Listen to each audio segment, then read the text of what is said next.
Gracias.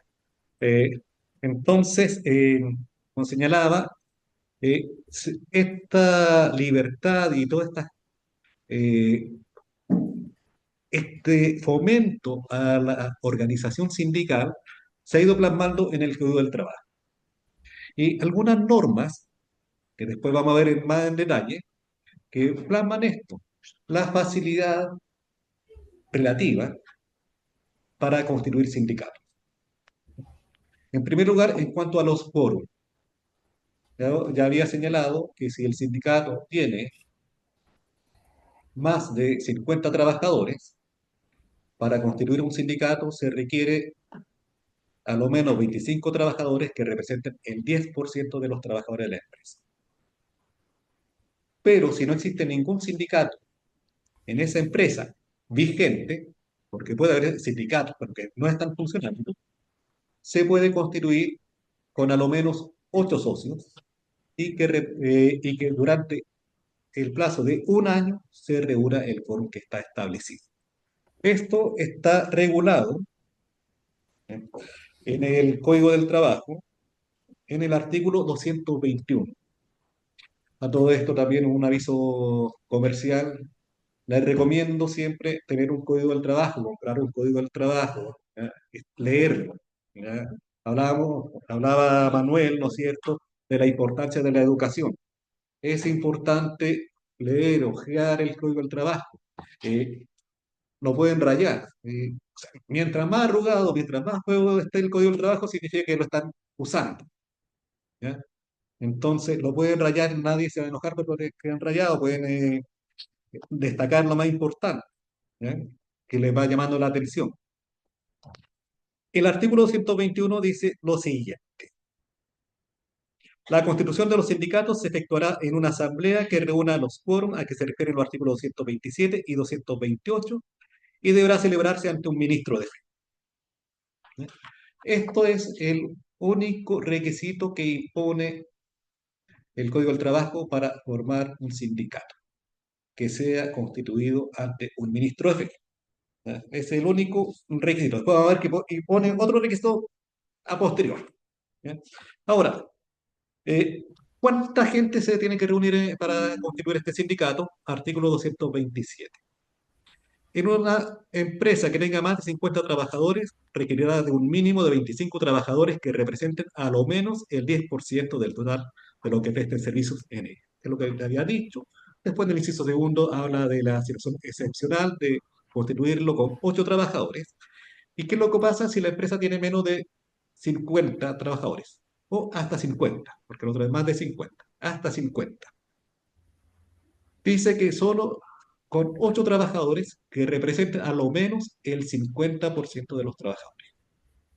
Pero si no hay un sindicato vigente, también se puede construir con 8 trabajadores y de aquí a un año, ¿no es cierto?, reunir el quórum del 50%.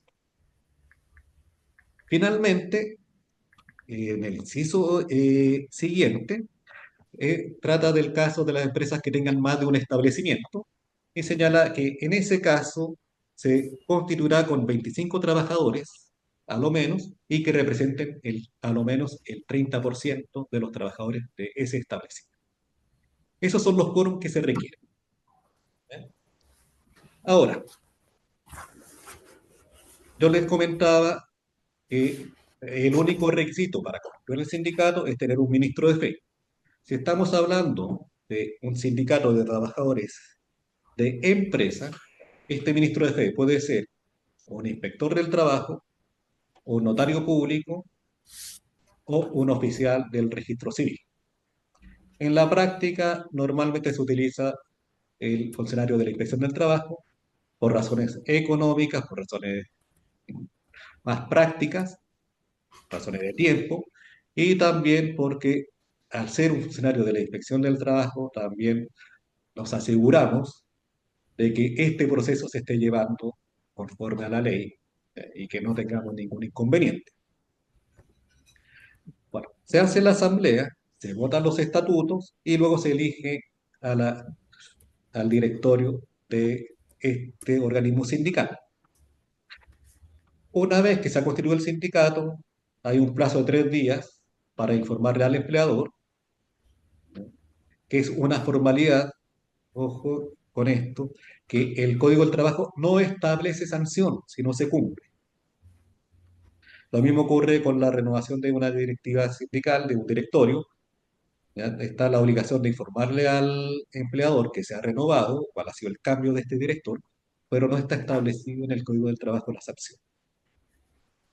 Y eso es importante por lo siguiente, porque el fuero del director sindical comienza desde que es elegido y hasta los 6 meses después de la cesación en el cargo, salvo que cese por algunas circunstancias especiales.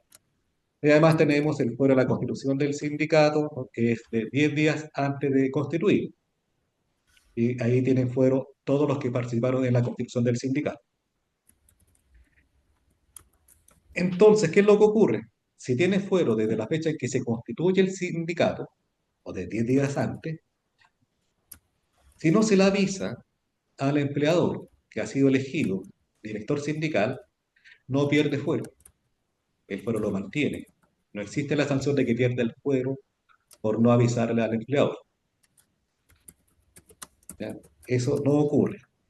Sin embargo, la otra obligación que hay es que tienen 15 días para depositar en la inspección del trabajo los estatutos, son 2 copias de los estatutos, firmadas por el ministro F y el acta de elección del sindicato, los directores.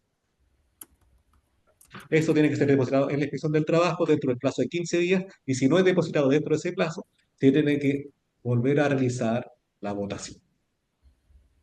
Ahí sí tenemos una sanción. En el otro caso, no. Entonces, volviendo para atrás, hablábamos, ¿no es cierto?, de que teníamos esta libertad, esta facilidad para constituir sindicatos, manifestación de la libertad sindical. La otra la otra manifestación es la autonomía sindical. Y esta autonomía sindical es lo que yo les señalaba, ¿no es cierto?, que los sindicatos son libres para establecer sus propios estatutos, para regularse libremente entre ellos. Es cierto que la inspección del trabajo, por un tema de uniformidad, entre comillas, de facilitar el trabajo de los dirigentes, tiene modelos de los estatutos, ¿no es cierto?, que hay que cambiarle los nombres, ¿no es cierto?, rellenar los espacios y adecuar alguna que otra cosa. Y ahí están los estatutos. Pero al margen de eso que tiene la inspección del trabajo, ustedes pueden establecer otras obligaciones, otros derechos en los estatutos que no están regulados en el Código del Trabajo. Y esa es la otra manifestación que yo les señalaba de la autonomía sindical. Otra manifestación es el derecho a sindicalizarse. Nadie, según nuestra legislación, a nadie se le puede obligar a sindicalizarse, a nadie se le puede impedir sindicalizarse, a nadie se le puede obligar a desafiliarse o prohibirle desafiliarse de un sindicato. Eso es lo que establece la ley. En la práctica pueden ocurrir circunstancias que contradigan lo que está establecido en esta ley, en el Código del Trabajo, pero esto da lugar a que se presente la denuncia y demandas respectivas por prácticas sindicales. En principio, todo lo que atente contra la libertad sindical es constitutivo de una práctica antisindical. Por lo tanto, si se afecta este derecho a la libre sindicalización, esto puede ser denunciado en la Inspección del Trabajo o demandado en los tribunales como una práctica antisindical. También si alcanzamos, espero que sí, lo vamos a mencionar más adelante, más en detalle. ¿Bien? Vamos a ver. Bien. Las funciones, los objetivos, para qué se constituye el sindicato, están regulados en el artículo 220 del Código del Trabajo, eh, que lo más importante, vamos a señalar lo más importante, el resto lo pueden leer en el mismo código, son fines principales. Ojo con esta palabra, dice principales, no son los únicos fines. Recordemos, libertad sindical. ¿Ya? Son fines principales de las organizaciones sindicales. Uno, representar a los afiliados en las diversas instancias de la negociación colectiva, suscribir los instrumentos colectivos del trabajo que corresponda, velar por su cumplimiento y hacer valer los derechos que ellos nazcan. Primer fin, la negociación colectiva. Esto vinculado a lo que habíamos conversado, ¿no es cierto?, del fin económico, de satisfacer la necesidad económica de los socios que persigue el sindicato. Acá está representado en el número uno, la negociación colectiva. Número dos, representar a los trabajadores en el ejercicio de los derechos emanados de los contratos individuales de trabajo cuando sean requeridos por los asociados. Es decir, si a mí en mi contrato individual me dice que van a pagar 800.000 pesos y me están pagando 500.000 pesos, la directiva del sindicato puede demandar a la empresa que le pague esa diferencia al trabajador, previo requerimiento del trabajador. El trabajador tiene que solicitar, no lo puede hacer si no se lo solicita. ¿Eh? Y, sin embargo, no será necesario requerimiento de los afectados para que los representen en el ejercicio de los derechos emanados de los instrumentos colectivos de trabajo y cuando se reclamen infracciones legales o contractuales que afecten a la generalidad de los socios. Es decir, que solamente uno o dos o tres socios que emanan de su contrato individual necesitan requerimiento de los socios. Pero si afecta a la generalidad o son prestaciones que están establecidas en el contrato colectivo o convenio colectivo, no necesitan un requerimiento de los socios. Eso es lo más fundamental de este artículo 220. Hay otras más en cuanto a las organizaciones que pueden constituir los sindicatos. Y una novedad que se instauró en el año 2001 es que también pueden participar en actividades económicas sindicatos. ¿Eh? Eh, Sin embargo, pese a que pueden participar en actividades económicas, se mantiene la prohibición de que los bienes del sindicato son del sindicato y no son de los socios. Y cuando se termina el sindicato, esos bienes no pasan a poder de los socios, sino que pasan a otras instituciones. Pese a todo lo que se ha avanzado en esta materia, eso se ha mantenido como un límite. ¿Eh? Que los sindicatos no pueden hacer crecer dinero y después repartirlo entre los trabajadores. Eso no está dentro de las funciones del sindicato. Ahora bien, eh, volviendo a la constitución del sindicato y a la elección de los directores, eh, ¿cómo se van a elegir estos directores? ¿Cuántos votos tiene cada socio? Eso se regula en los estatutos, ¿ya? En virtud nuevamente de la libertad sindical. ¿Ya? Eso se lo entrega a los sindicatos. ¿Ya? ¿Qué es lo que ocurre si en la votación de los directores, ¿no es cierto?, aparecen dos directores con el mismo número de votos? La solución la tiene que dar los estatutos. Pero como este es un tema más o menos complicado, porque si los estatutos nada dicen, esto queda en el aire, el código sí se pone en esa circunstancia y dice que se va a efectuar una nueva elección, pero solamente entre esas dos personas, para proveer el cargo que corresponde. ¿Ya? Ese es uno de los casos en que sí el Código del Trabajo establece algo relativo a los estatutos. ¿Ya? Hay otros más, pero ese es uno de ellos. ¿Ya? Eh, en cuanto a eh, los estatutos están regulados en el Código del Trabajo en el artículo 231, que en realidad son solamente cuatro artículos, no es nada más que eso. ¿Ya? Eh, y básicamente dice lo siguiente. El estatuto del sindicato deberá contemplar los requisitos de afiliación, de desafiliación y los derechos y obligaciones de sus miembros, los requisitos para ser elegido dirigente sindical, los mecanismos de modificación del estatuto o de fusión del sindicato, el régimen disciplinario interno y la clase y denominación del sindicato que lo identifique, que no podrá sugerir el carácter de único o exclusivo. Básicamente es eso, ¿ya? Luego tenemos los que son las asambleas, asamblea ordinaria, extraordinaria. El código señala que la censura de un directorio debe realizarse en una asamblea extraordinaria. Otro que establece es que las asambleas extraordinarias deben ser citadas a lo menos por el 20% de los socios. Y por último, también en el caso de, se me fue, de los directores, de la censura de los directores, establece también como requisito que los socios que pueden votar son los que tengan a lo menos 90 días en el sindicato.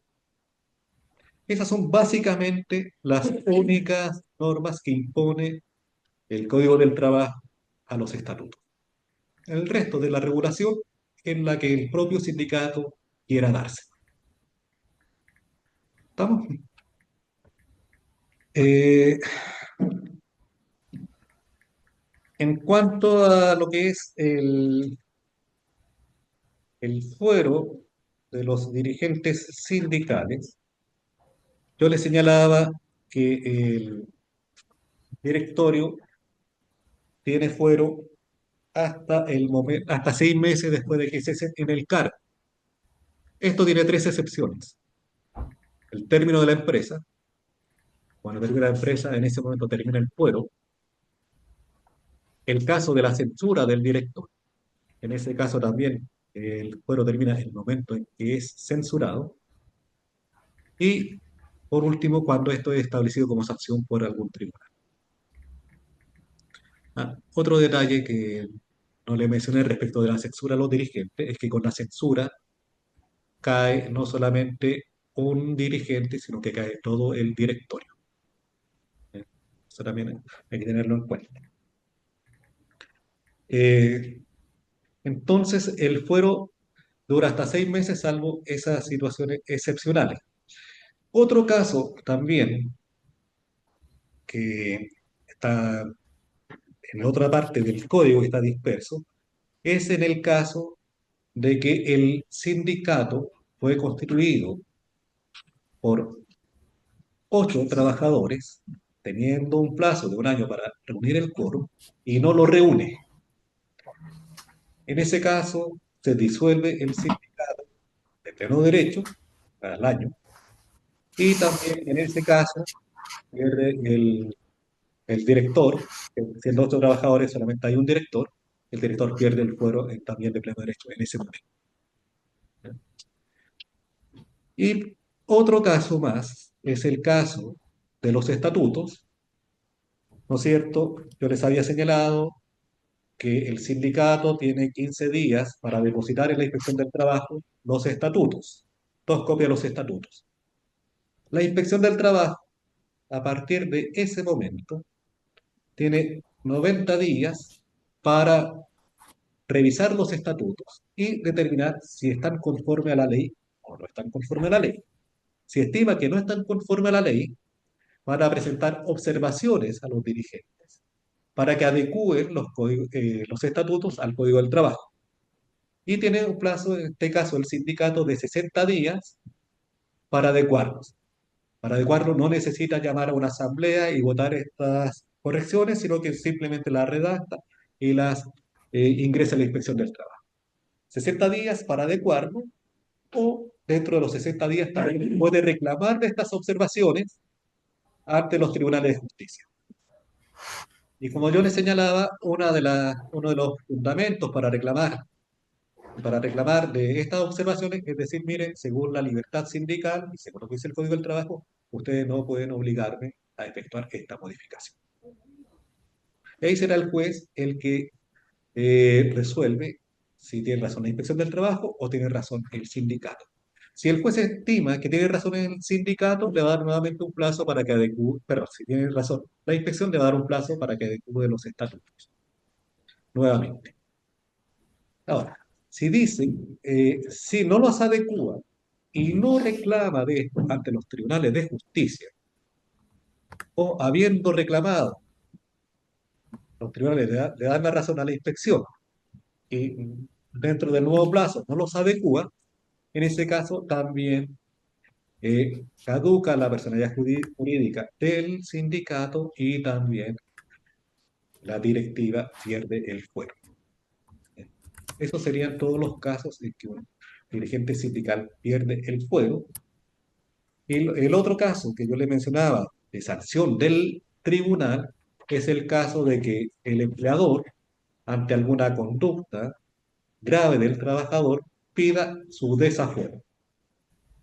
En ese caso, si demuestra que el trabajador ha incurrido, ya sea en incumplimiento grave, la causal del 160 número 7 o la causal del 160 número 1, va a decretar el desafuero del dirigente y a partir de ese momento también perderá. Esos son todos los casos de pérdida de fuero. Eh, Eso es básicamente lo que se regula, así muy resumido, muy estricto modo, las organizaciones sindicales. Eh, Algunas otras circunstancias que puedo señalar respecto de la libertad sindical es la posibilidad que tienen los sindicatos de afiliarse a una organización superior, la posibilidad que tienen los sindicatos también de fusionarse, que pueden fusionarse dos o más sindicatos en uno solo, y según la forma y según el mecanismo que hayan establecido en sus propios estatutos. Básicamente con eso estamos concluyendo. ¿Ya? Eh, el último detalle tal vez, me quedan 6 minutitos. El último detalle podría ser respecto de las prácticas antisindicales. ¿Ya?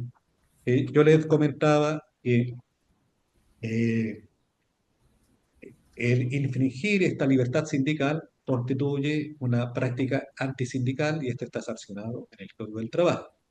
Ahora, estas conductas que infringen la libertad sindical pueden ser efectuadas por el empleador, pueden ser efectuadas por el sindicato, pueden ser efectuadas por los trabajadores o pueden ser efectuadas por terceros que no tienen nada que ver con la empresa. ¿No? Eh, Estas prácticas antisindicales, con esta misma división, están reguladas en el Código del Trabajo, en el artículo 289. Eh, Insisto, hablamos de términos generales, porque también estos mismos artículos 289, 290 y 291 hablan en términos generales. ¿Ya? El 289 habla de las que comete el empleador. ¿Ya? ¿Y cuáles son? Aquellas que obstaculizan la formación o funcionamiento de los sindicatos. ¿Ya? Eh, Negarse a recibir a sus, por ejemplo, todos estos son ejemplos para todo esto. Pueden ser más de las que establece el COE. ¿Ya? Eh, por ejemplo, negarse a recibir a sus dirigentes, ejercer presiones mediante amenazas de pérdida del empleo o de beneficios, o del cierre de la empresa, establecimiento faena, en caso de acordarse la constitución de un sindicato, ejecutar maliciosamente actos tendientes a alterar el quórum de un sindicato, o despedir trabajadores por haber manifestado su intención de sindicalizarse. Estas son prácticas antisindicales. Ojo, que también estas prácticas antisindicales, lo que establece el Código del Trabajo, pueden ser denunciadas en los tribunales de justicia por el sindicato, por el socio o por cualquier trabajador de la empresa. Entonces, es importante también que es amplia la facultad de realizar estas denuncias. ¿Ya? Ofrecer, sigo otro ejemplo, ofrecer o otorgar beneficios especiales que signifiquen desestimular la formación de un sindicato. ¿Ya? Evitar la afiliación de un trabajador a un sindicato ya existente. Ejecutar actos de injerencia sindical, tales como intervenir activamente en la organización de un sindicato. Ejercer presiones para que los trabajadores se ingresen a un sindicato y no a otro. Negarse a reincorporar en sus funciones a un dirigente social aforado frente al requerimiento de un fiscalizador de la Inspección del Trabajo. El caso, por ejemplo, de que el empleador despide a un trabajador aforado va hacia la denuncia del trabajador, en la inspección del trabajo, la inspección ordena la reincorporación y el empleador se niega a reincorporar, es práctica antisindical. Bueno, estas son las del empleador, entre otras más. Luego 290 serán consideradas prácticas antisindicales del trabajador, de las organizaciones sindicales o de estos y del empleador en su caso, las acciones que atenten contra la libertad sindical, entendiéndose por tales, entre otras, las siguientes. A. Acordar con el empleador la ejecución por parte de éste o de alguna de las prácticas antisindicales atentatorias contra la libertad sindical en conformidad al artículo presente. ¿Sí? O sea, ponerse de acuerdo un trabajador o un sindicato con el empleador para realizar alguna práctica antisindical. ¿Sí? Acordar con el empleador el despido de un trabajador u otra medida o discriminación indebida por no haber pagado multas, cuotas o deudas a un sindicato. ¿Ya? Ponerse de acuerdo con el empleador para despedir a un socio que no pagó las cuotas sindicales. Esa es una práctica antisindical del sindicato. Aplicar sanciones de multas o de expulsión de un afiliado por no haber acatado una decisión ilegal o por haber presentado cargos o dado testimonio en el juicio. Y los directores sindicales que se nieguen a dar curso a una queja o reclamo de un afiliado en represalia por sus críticas a la gestión de aquella. O sea, tenemos que tener en claro que no solamente el empleador comete prácticas antisindicales, también el propio sindicato puede cometerlas, los socios del sindicato. ¿Eh? O incluso, yo le decía que en 291, Chusal,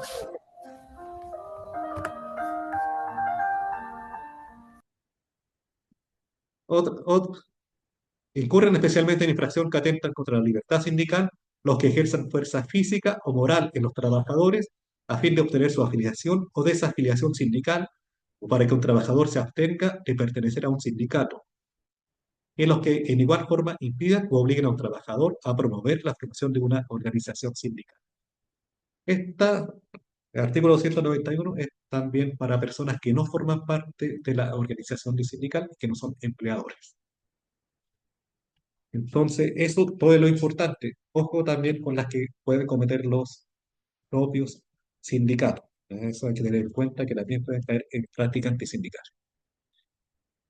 Pues básicamente con eso estamos concluyendo. No sé si tienen algunas dudas, inquietudes, comentarios, ideas, propuestas, tanto por acá como los que están por Zoom. En mi empresa pasa una situación que las personas que son del casino, a todos ellos las tienen como amenazados de que no se metan al sindicato, porque de cierta manera son esenciales en una eventual huelga, no sé, y a las que van entrando les dicen, pero le dicen, es una persona, tampoco ellos como que se arriesgan a hablarlo o a exponerlo para que no la... Bueno, el problema de muchas de estas situaciones que yo les decía que están prohibidas y que no se deben realizar. El problema es que esto siempre se va a discutir, ya sea mediante una fiscalización de la Inspección del Trabajo o en los tribunales. Y la gran dificultad que se nos presenta es en materia de prueba. Usted señala, ¿no es cierto?, estas personas tienen amenazadas, pero lo dicen al oído, se lo dicen a ellos en forma individual, y no hay ninguna constancia, no hay ninguna forma de probarlo. Eh, De todas formas, se puede intentar con una fiscalización, a ver si alguno de ahí se atreve a decirle al fiscalizador que están amenazados. ¿Ya? ¿Ya?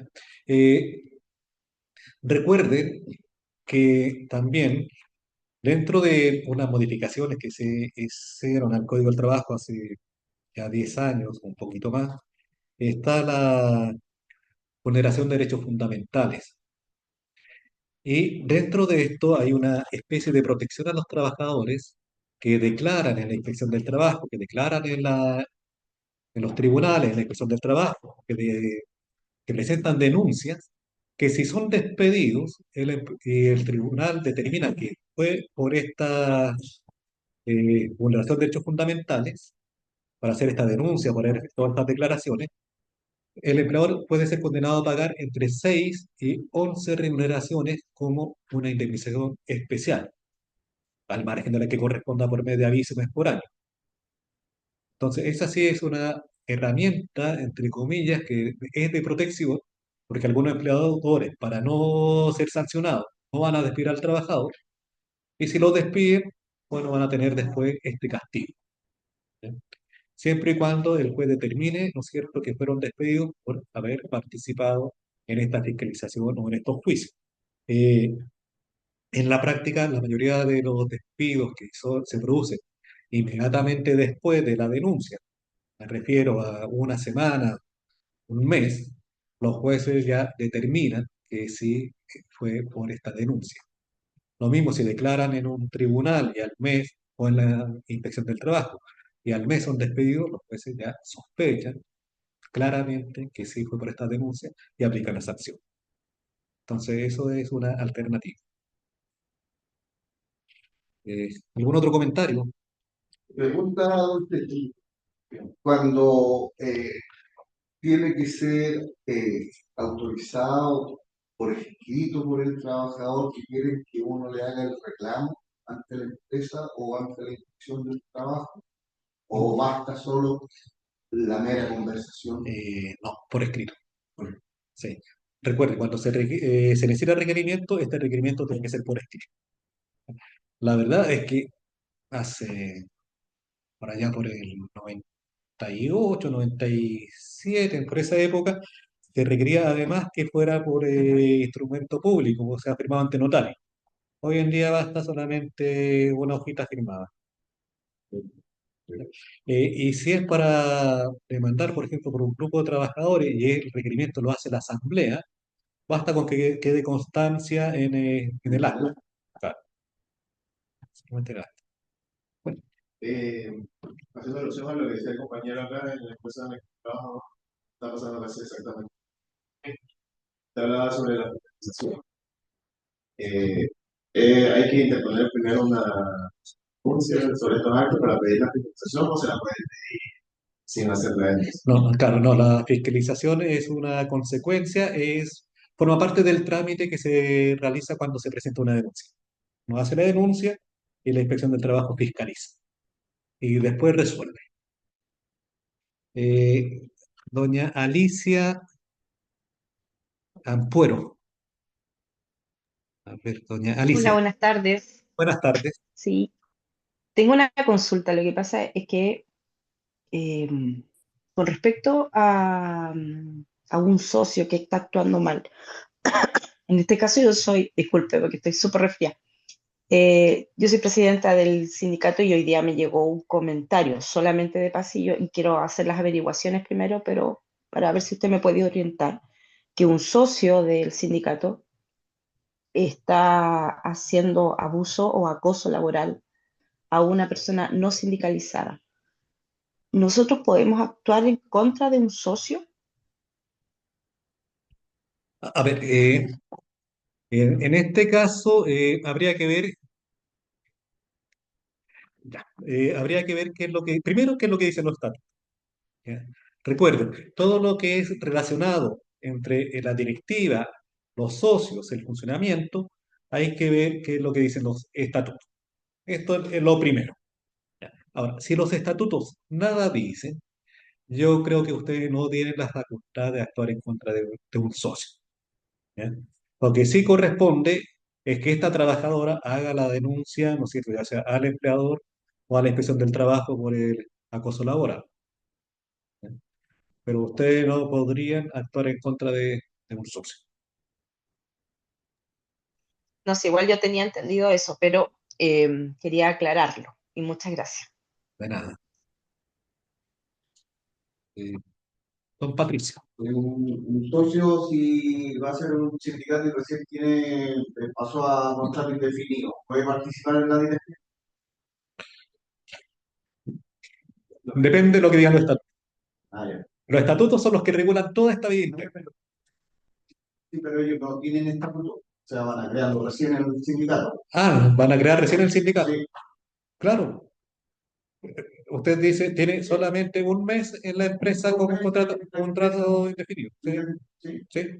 Y tengo otra pregunta también, porque lo que pasa es que desde aquí las palabras salen y no salen, porque aquí dice estructura jurídica de los sindicatos. Quisiera preguntar si la palabra política, estructuras políticas jurídicas, si fuera la palabra política, nosotros tendríamos poder dentro de la jerarquía de las normas. Si dijera solamente política, estructuras políticas, Pero un poder, por la palabra, sí, política. pero poder comparado, ¿no? Es ¿Dentro que de qué? nosotros los sindicalistas no podemos ser senadores, diputados, tenemos que renunciar Ah, al puesto. ya. Quisiera analizarlo desde ahí, siendo un poder nosotros no tenemos poder. A eso es lo que quiero llegar como Ajá, sí. al fondo de por qué nosotros siento que estamos como atomizados siendo una clase trabajadora gigante. A eso me refiero con eso. Si dijera estructura político, jurídica o política de los Sí, sindicatos, no, lo que pasa es que para llegar a eso eh, hay que modificar incluso la Constitución, porque acá tenemos provisiones desde la Constitución que no pueden tener estos cargos de representación electoral. Entonces, no, y esto, ahí se me pierde un poco la libertad sindical. sí, pero lo que ocurre es que no es una libertad absoluta, es una libertad reglada de todas formas, pero también tiene que ver con las concepciones políticas, económicas y sociales que tiene el país y cómo ha estado estructurado todo este sistema. ¿Eh?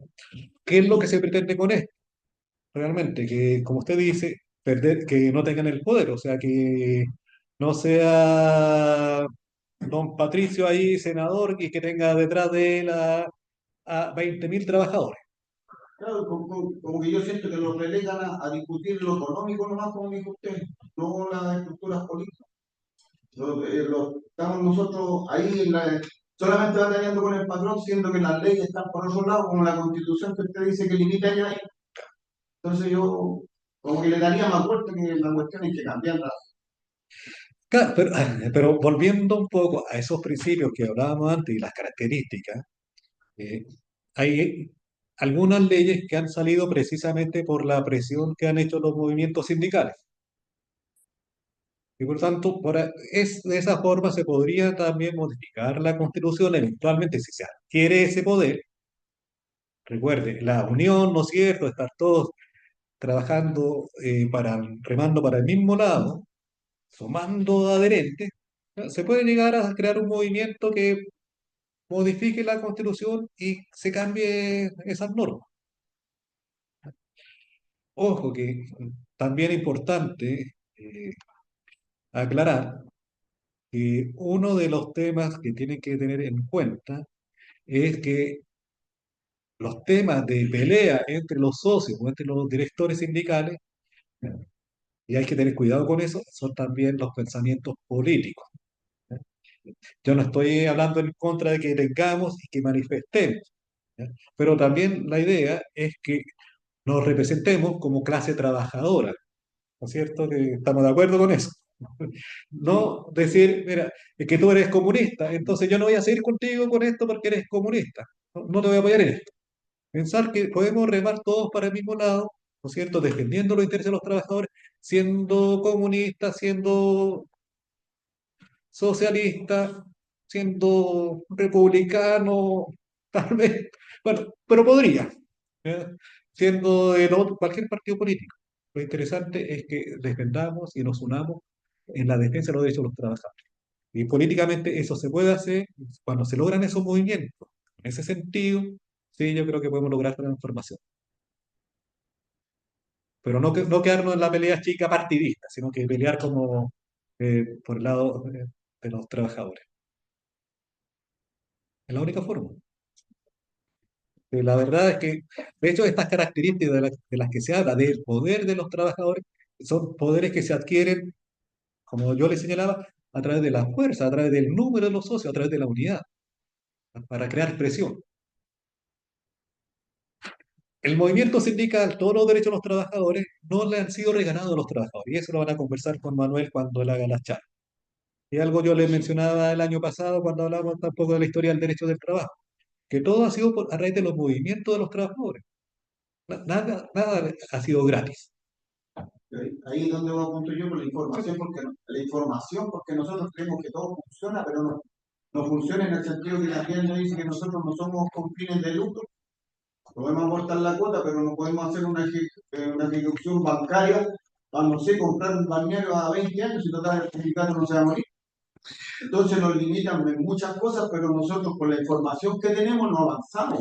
Hay, No, yo creo, porque yo creo soy honesto y no me voy a quedar con los fondos, sino que para que la clase trabajadora vaya teniendo sueños o convicciones de llegar a algún lado, porque estamos remando contra el patrón, y uno de repente dice, yo estoy más o menos bien porque el patrón me da la pega, y la gente se siente bien, y los que hemos adormecido ahí, pero por mientras lo están robando el país entero, a eso es lo que voy yo. solo un detalle, hay interpretaciones ya eh, bastante amplias de que si bien no son con fines de lucro, los sindicatos sí pueden empezar a desarrollar actividades económicas más grandes de las que antes tenían. Se está ampliando ese criterio. Así que yo creo que eso ya se está solucionando. ¿Ya? Es un tema de interpretación. ¿Ya? Yo creo que ya se están poniendo de acuerdo, si no están ya de acuerdo en que lo pueden hacer. Pero el fondo, usted tiene razón. Sí, aquí no hay que satisfacerse solamente con tener una buena negociación colectiva. Y ahí hay que apuntar y termino con esto y termino porque estoy ahogado estoy ahogado. Es que el servicio público no tiene una normalidad, ellos son de hecho, ¿no? Eh, no, Pero ellos no tienen derecho a huelga, sino que yo. claro, Entonces, no tienen derecho a huelga, pero tienen todo el servicio público a nivel nacional, y yo digo, los trabajadores también son una fuerza tan mayoritaria como ellos, pero no podemos hacer eso. Y ellos sí, no tienen derecho a huelga, pero lo hacen igual. pero ahí el detalle es que los servicios públicos eh, crean sus asociaciones gremiales. ¿Eh? Y ahí va a depender, porque no todos se afilian a la asociación gremial, no sé, invento de la salud pública, no todos están afiliados a la misma asociación gremial. O sea, no es que todos estén unidos y todos estén detrás de la misma. Ahí también hay separaciones, así como hay separaciones entre los sindicatos de los trabajadores del sector privado. Obviamente ellos tienen más poder porque agrupan a más gente, ¿ya? Pero sí, es que ahí la diferencia tal vez también, y para cerrar esto, también podría ser la negociación horaria que algo se está peleando, porque en la medida, ¿no es cierto?, en que usted responde y vela solamente por el sindicato de su empresa y por nadie más, están todos atomizados. Entonces, para ahí. Claro. Cuando se empieza a negociar por rama, ahí ya se podrá alcanzar también de cierta manera lo que usted pretende. Así es. Ya, disculpe. Volviendo. ¿Alguna otra comentario, consulta? Ah, Compañera Erika, compañera Erika. ¿Cómo encuentro aquí a la compañera Erika? Ah, aquí. Ah, pero sin la manito. Ya. Acá, ahí está. Ahí. Hola, Hola, buenas. ahora sí. Hola, hola a todos. Sí, mi consulta es la siguiente. En la empresa existen dos sindicatos. Uno de ellos hace un tiempo, hace un par de meses, se dijo que se había disuelto todo el tema de la directiva. Pero hace poco, bueno, por eso mismo, varios de los socios del sindicato 2 se vinieron a nuestro sindicato. Y hace unos días atrás se formó una comisión en el otro sindicato y dijeron que sí existía una dirigente, una queda. Y esa dirigente con la comisión que se organizaron dieron una información a todos los socios que quedan, que son más de 200, donde les dicen que no se pueden cambiar de sindicato. Entonces nosotros creemos que no es así y la pregunta es, ¿nosotros podríamos denunciar eso y al sindicato 2? Eh, claro, ¿Lo según podríamos? sí, claro, señora Erika, buenas tardes. Como lo habíamos revisado recién leyendo los artículos, ¿no es cierto? Aquí están impidiendo estas personas la afiliación al sindicato de ustedes y eso no se puede impedir, ¿ya? Por lo tanto, están cometiendo una práctica antisindical y ustedes la pueden denunciar perfectamente en la inspección del trabajo. pero nosotros denunciamos al sindicato. Claro, denuncian a a las personas que publicaron ese documento. ¿Ya? Perfecto. No sé si tiene alguna pie de firma, algún nombre o... Es un comunicado que hicieron llegar vía WhatsApp a los socios. Bueno, hagan la denuncia en contra del sindicato y ahí la inspección verá quiénes fueron los responsables. Perfecto. Gracias. De nada. Pues, don Cristian, para andar en lo que dice la compañera, también están los estatutos, digamos, si te cambian el sindicato, ¿cuáles son las consecuencias?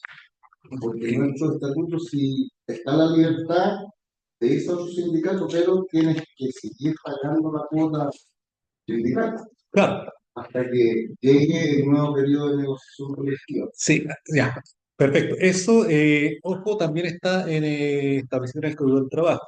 ¿Ya?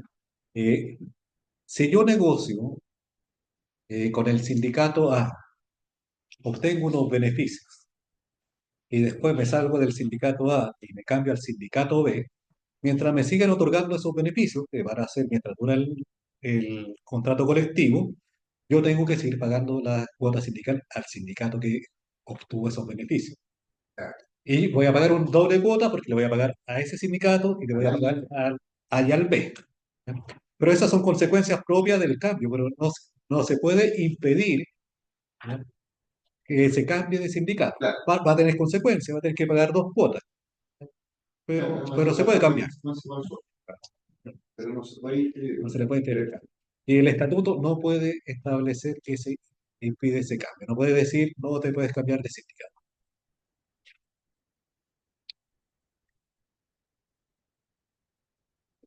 Eso. Yo quería decir una observación acerca de la libertad sindical, porque me parece que estamos bajo coerción o coartada la libertad sindical. Nunca la hemos analizado como tal, porque siempre hay sindicatos que se quieren armar y tienen que hacerlo. Sí, ¿qué libertad sindical hay ahí?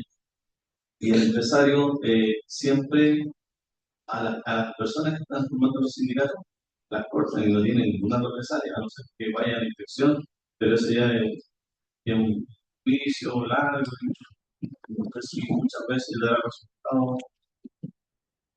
Puede dar resultados, pero también te dan el clavo con eso, que tenemos leyes que son muy bonitas, muchas, pero que en la práctica no funcionan como está planteado.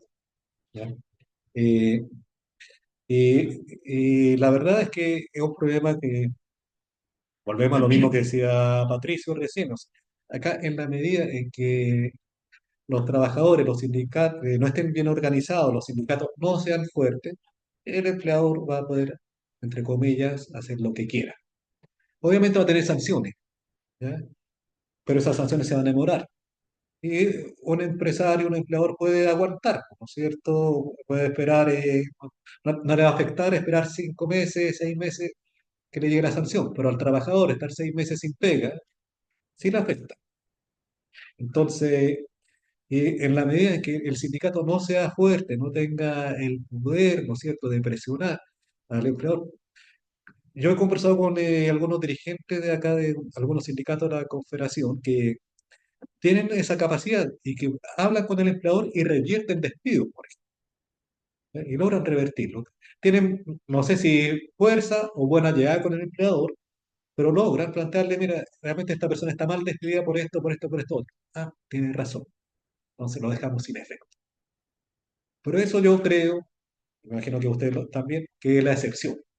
Que el empleador, normalmente, si puede evitar que se forme un sindicato, lo va a evitar.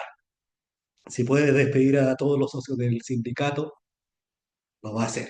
Y si no puede, capaz que lo haga y después paga la multa respectiva. Claro, eso es mientras no exista realmente y falta una mayor protección a los trabajadores y una mayor fuerza.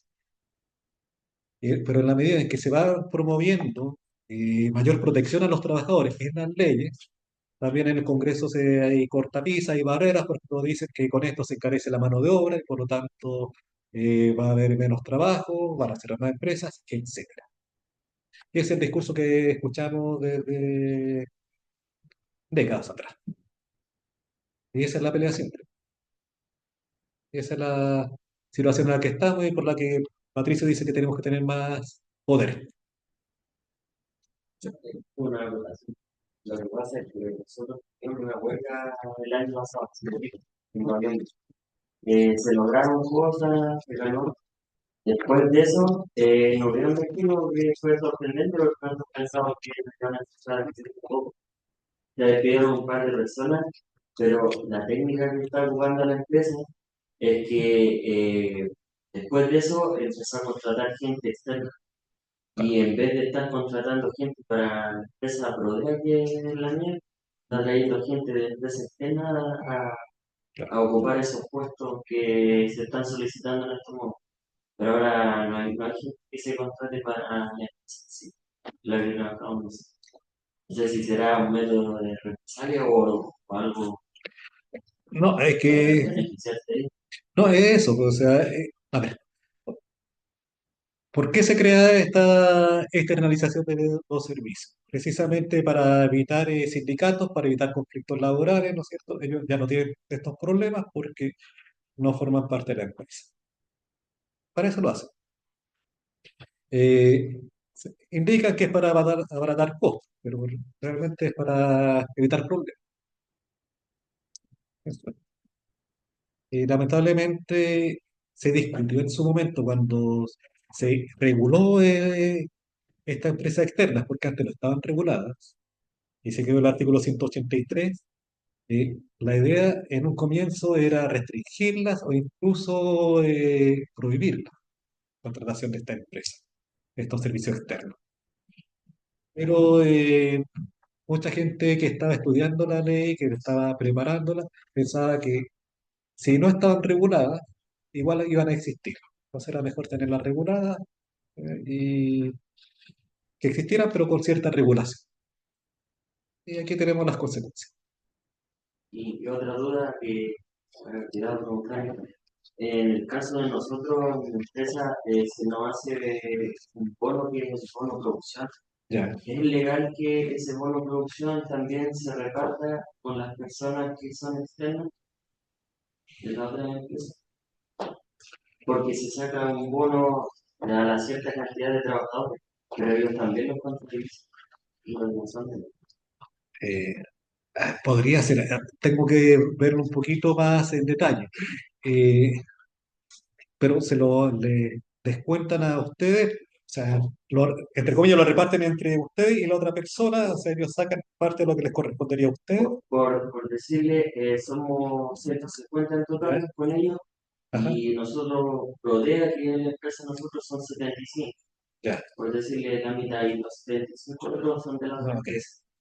Y cuando se reparte el bono, se hace el total, los 75 de la empresa externa y los 75 de la empresa. Y de a base de eso se saca el porcentaje para cada. Nosotros lo Es, tenemos, como dice el compañero, pero por contrato colectivo. Entonces, la gente que está solamente en el contrato colectivo recibe poco. Si no está, no puede recibir. A se- lo mejor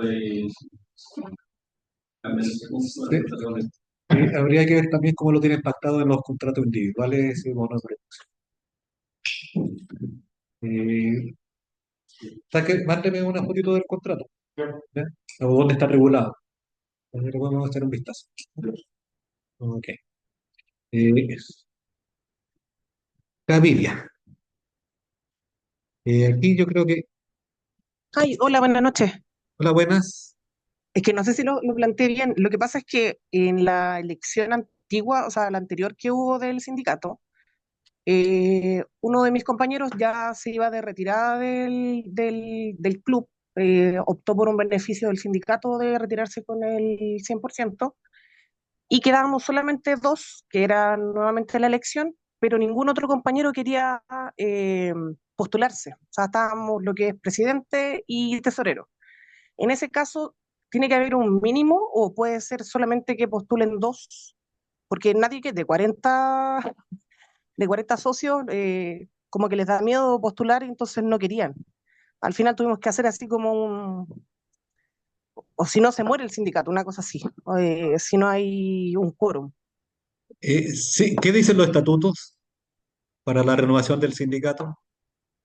Eso salía, ¿Perdón? que no, eso salía que como que ya no existía el sindicato si no existe, Las tres o personas, nosotros podemos cambiar ese estatus igual. No, sí, pero ¿qué es lo que dice que no puede funcionar si solamente son dos directores? ¿Dice algo respecto a la... Claro, dice tres, Dice tres. sí, ¿Y qué dice si no se alcanzan los tres? que no sigue. ¿Pero lo dice o usted no? Porque la escucho dudando. Yo no lo leí, lo leyó mi otro compañero que lleva más años en el sindicato. Y ¿Por qué? dice que, dijo en ese periodo, dijo que si no se postulaba alguien más, nos quedábamos sin sindicato, por ¿Por, no por qué, haber... por qué no nos manda los estatutos a la Confederación para revisarlo? Bueno, ¿Ya? ya, Ok. ya, gracias. Ya. En ese caso no se puede hacer una actualización de Es- estatutos para dejarlo eso. Hay que, claro, sí. La salida, también hay que ver qué es lo que dicen los estatutos respecto de esto. Se podría llamar a una asamblea extraordinaria para modificar los estatutos y se modifican y se establece que en caso de que no existan más personas para postular, se llenarán los cargos que existan. Se puede hacer. Se podría, claro. Estamos. Bueno, un gusto haberlos visto. ¿Ya? Ojalá que no pase un año más. A ver, no de nuevo con alguno. Eh, y no terminó, Cristian. terminamos.